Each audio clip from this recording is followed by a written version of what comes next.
gazelor de acest muzeul hărții. Ne găzduiește iar în această sală foarte frumoasă și interesantă, plină de artă. În al doilea rând, tot de aici am prelevat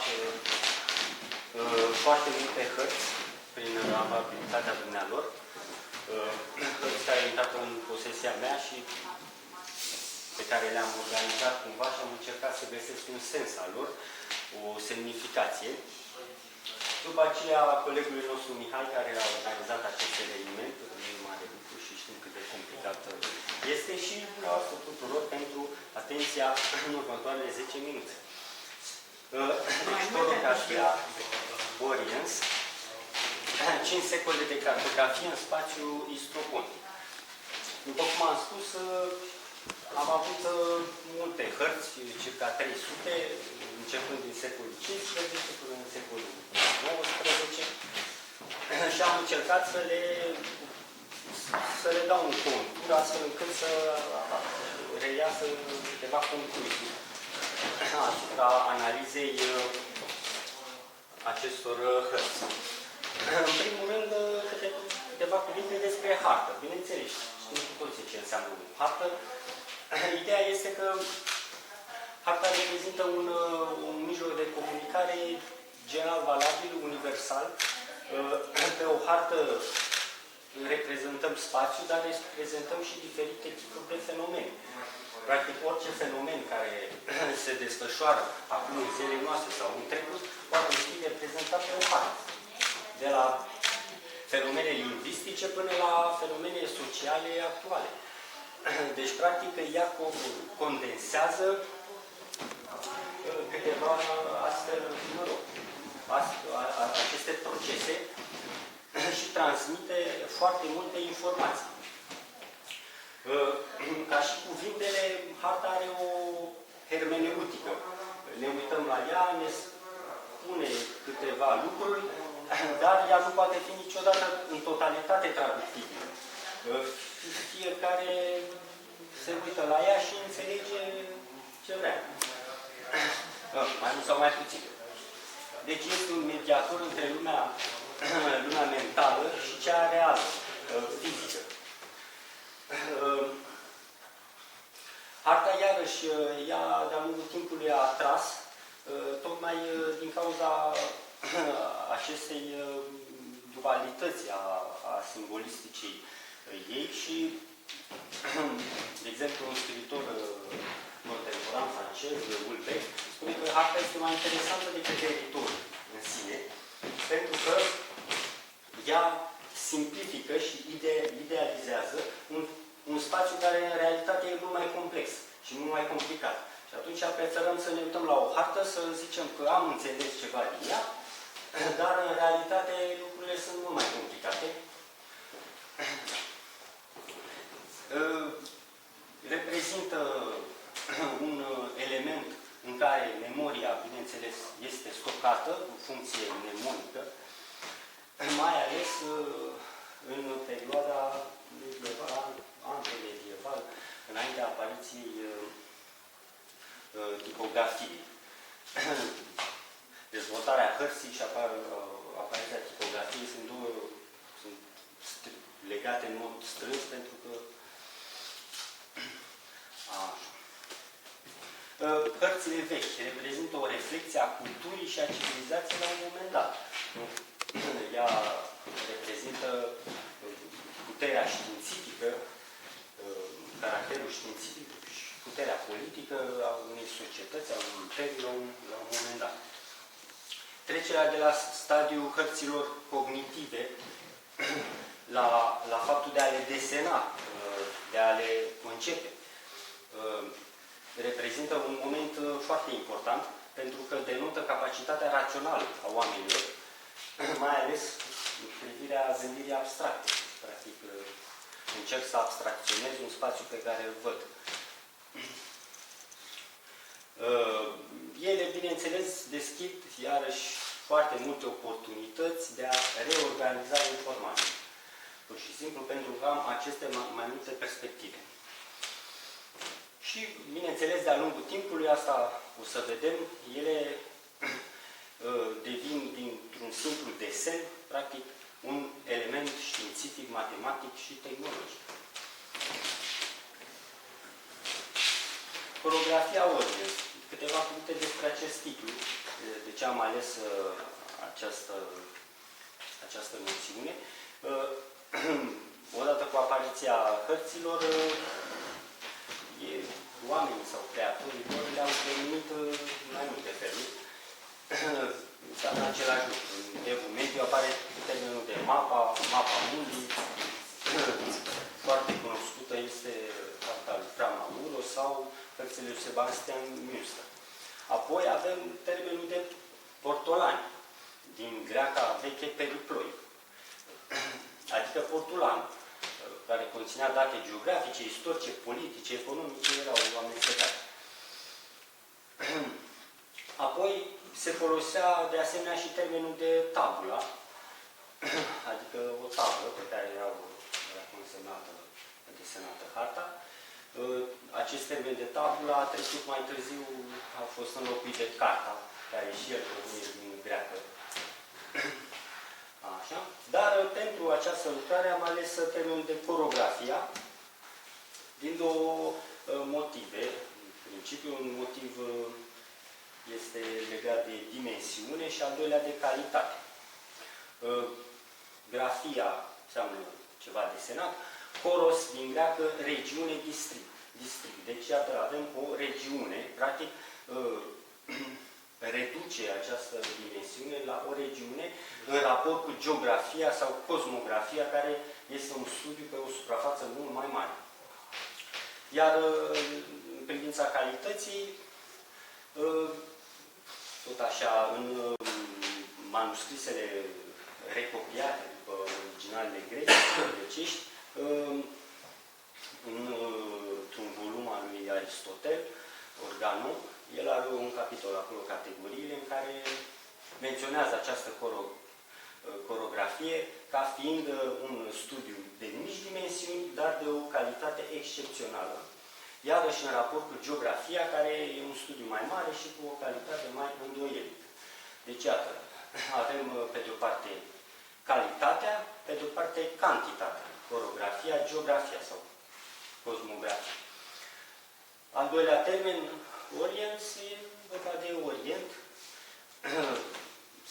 În secolul XV, practic, avem doar două noțiuni, Orient și Occident, pentru că punctele cardinale nu erau inventate. După cum o să vedem, invenția busolei a reprezentat un punct foarte important de cartografie. Scopul lucrării e de a consemna succint modificările apărute de-a lungul timpului pe materialul cartografic, întrecerea de la stadiul de desen la acela de hartă științifică. Aici am avut în vedere trei mari domenii. Schimbări generale în structura grafică a hărților, adică cu privire la elementele hărții.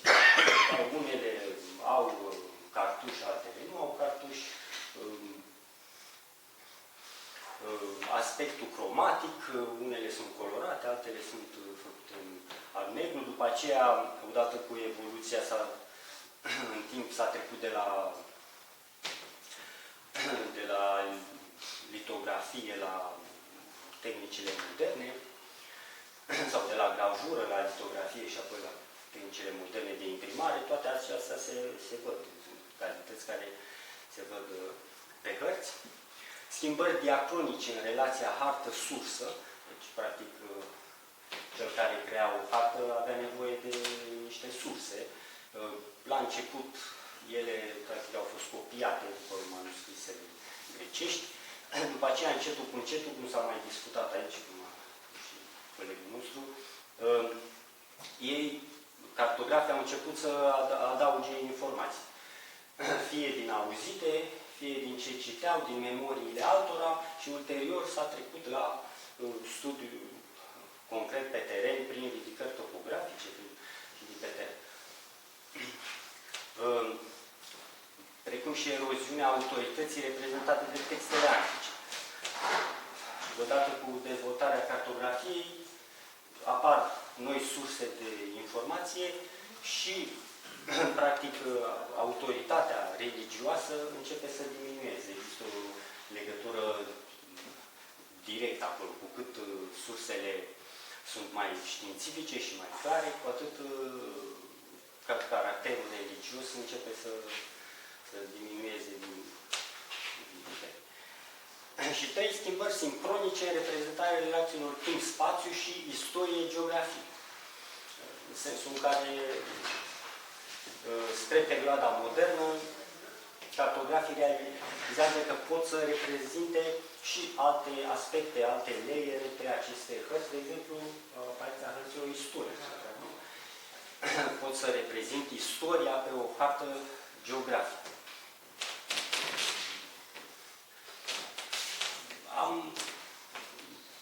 Am conceput această prezentare în 4 etape, practic. Prima, începuturile, influența ptolemeică. Ce se întâmplă? Aici se știe clar, vorbim despre hărți din perioada medievală. Sfârșitul perioadei medievale, începutul renașterii, vorbim despre hărțile cât de cât moderne sau reprezentate. Până atunci nu avem. Se estimează că până la apariția tiparului, adică până la 1470, existau circa 10.000 de hărți care se circulau. Apoi, între 1470-1500, deci practic 3 decenii, numărul lor a trecut de 60.000, trecea de 60.000, e o estimare, bineînțeles. Apoi, în următoarea 100 de ani, până în 1600, avem aproape 5 milioane de hărți. Deci este o explozie, de aceea și punctul de plecare e acest secol XV. Când, ca și în celelalte domenii umaniste, cartografii se inspiră foarte mult din documentele vechi, antice, în greacă în special. Claudius Ptolemeu, geograf, matematician, scrie în secolul II o lucrare Geografia. Din păcate, lucrarea n-a ajuns până la noi. Nu mai avem originalul, dar au ajuns copiile, practic, făcute în secolul XV. Copia cea mai fidelă și cea mai completă, considerată după lucrarea lui Ptolemeu, este a lui Jacopo Angeli, un venețian. Lucrarea e la Biblioteca Municipală din Nancy. Eu am văzut-o personal expusă acolo alături de alte manuscrise rare. Ea e și digitalizată, poate să fie consultată de pe internet. Și în această lucrare, iată, găsim și o hartă a regiunii dintre Adriatică și Marea Neagră.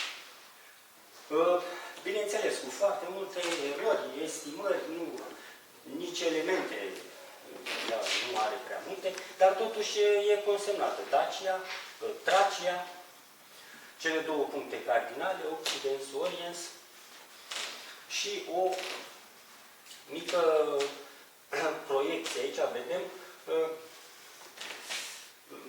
proiecția e total neadecvată. Se folosește o proiecție nu foarte exactă.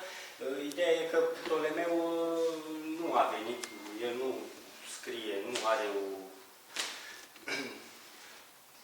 un sistem de proiecție foarte bine pus la punct. Trebuie să așteptăm până în 1600, odată cu apariția proiecției lui Mercator. Până atunci, ele sunt estimative, sunt mai mult niște desene decât niște hărți științifice. Totuși, e cursul Dunării, câțiva afluenți, delta.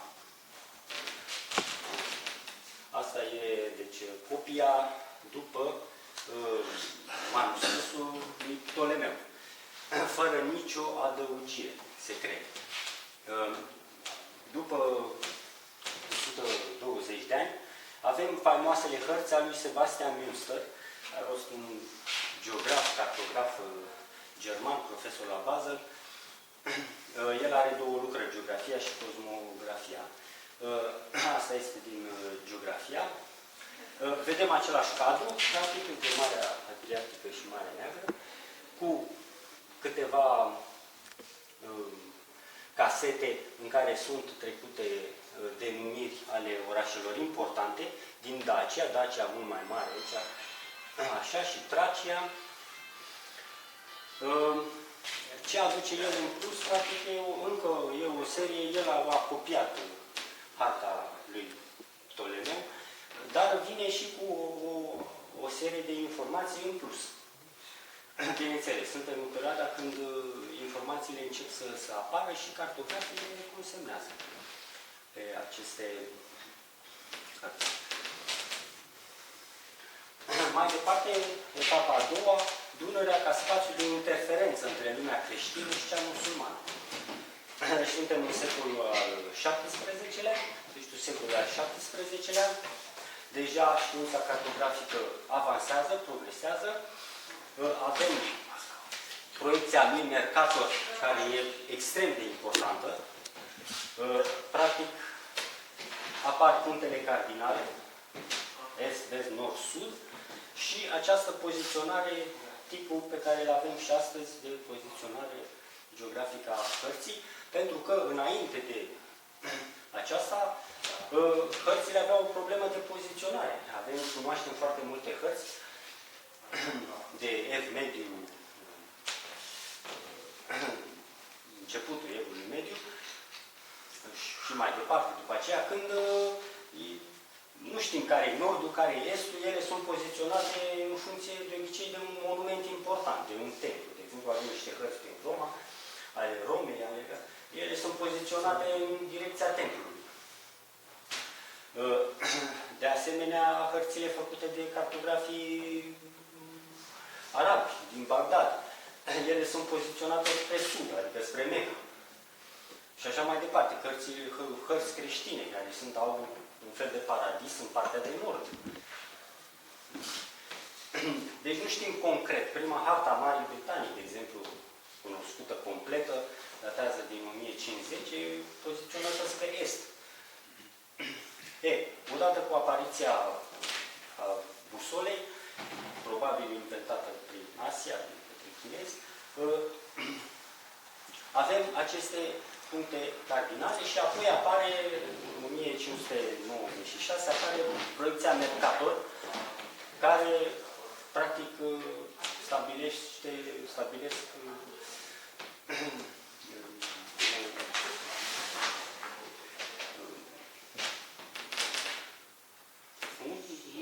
există un sistem de referință foarte bine pus la punct. Ptolemeu avea ca sistem de referință insulele Canare, pentru că până acolo, până la Canare, era lumea cunoscută de el. După aceea, odată cu descoperirile geografice, Pământul n-a mai fost plat, a fost rotund și a apărut tot felul de... Da. Aici, ca reprezentanți, am ales două nume. Vischer, care este reprezentantul unei familii de cartografi foarte importante din Olanda, Amsterdam, și Nicolas Sanson. Părțile sunt foarte importante aceste două, pentru că reprezintă tot cursul Dunării, practic de la izvoare până la vărsare, ambele sunt în același. De asemenea, suntem în perioada în care, cum s-a mai menționat aici, nu este o zonă centrală, zona istropontică, ci de unire, de atingere a unor poli foarte puternici. Practic, lumea creștină și cea musulmană. Și vedem din aceste cartușe, care sunt reprezentative, harta devine și o operă de artă. Puterea occidentală, nu? Vulturul bicefal, și Imperiul Otoman, semiluna, sunt pe scuturi aici. De asemenea, arta lui Vischer... E cam acolo, pe Olt. Da, se vrea și o hartă un pic politică, geopolitică, pentru că se observă teritoriile Valahia sunt Dunărea devine o axă geopolitică în siajul războiului ruso-austro-turc. Suntem în secolul XVIII, gravura trece, tehnica gravurii trece într-un stadiu superior, hărțile sunt mult mai bine realizate și avem doi reprezentați, Schmidt, care e un neamț care a trăit la San Petersburg, și Güsselfeld, care e un neamț care... Da? Remarcăm aici Dunărea ca, iată, vizual, ca un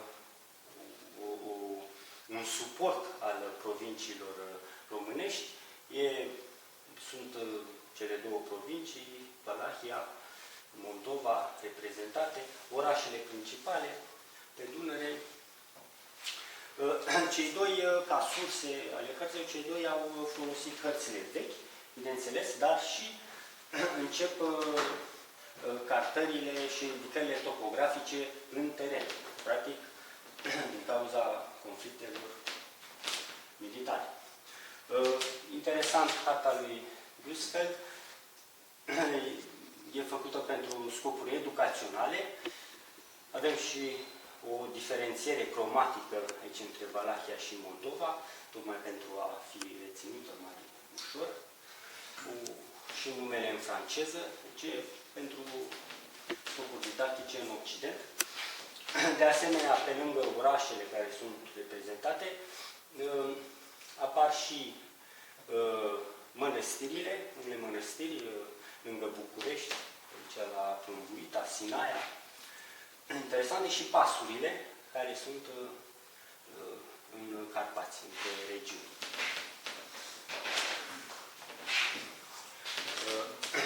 Ultima perioadă, bineînțeles, secolul XIX, clasa comercială, comerțul înflorește peste tot în Europa.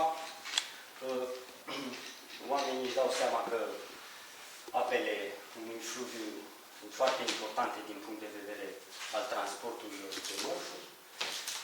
Pe de o parte, pe de altă parte îi dau seama că pacea e mai importantă decât războiul, tocmai pentru a întreține și a continua activitățile economice. Suntem de asemenea în perioada marilor atlase. Avem aici Adrian Bruet, o hartă a Daciei, o hartă veche, practic. Autorul a vrut să reprezinte zona din punct de vedere istoric. Și avem Dacia, Iliria, regiunile istorice, deci iată, începe conștiința istorică să se manifeste. Deci îți dau seama că pe o hartă eu pot să reprezint contextul actual, dar pot să reprezint și contextul din trecut. Iar în cealaltă, tot un francez, André Goujon, care se duce un pic spre sud, spre sud-est, prinde și Imperiul Otoman. S-au mai spus sunt momentele foarte importante. Congresul de la Viena, 1815, când se instaurează traficul și comerțul liber pe Dunăre, dar mai ales, în special, 1856, cu Tratatul de Pace de la Paris, dar și înființarea Comisiei Dunăre, foarte important, care garantează libertatea de circulație și neutralitatea Mării Negre.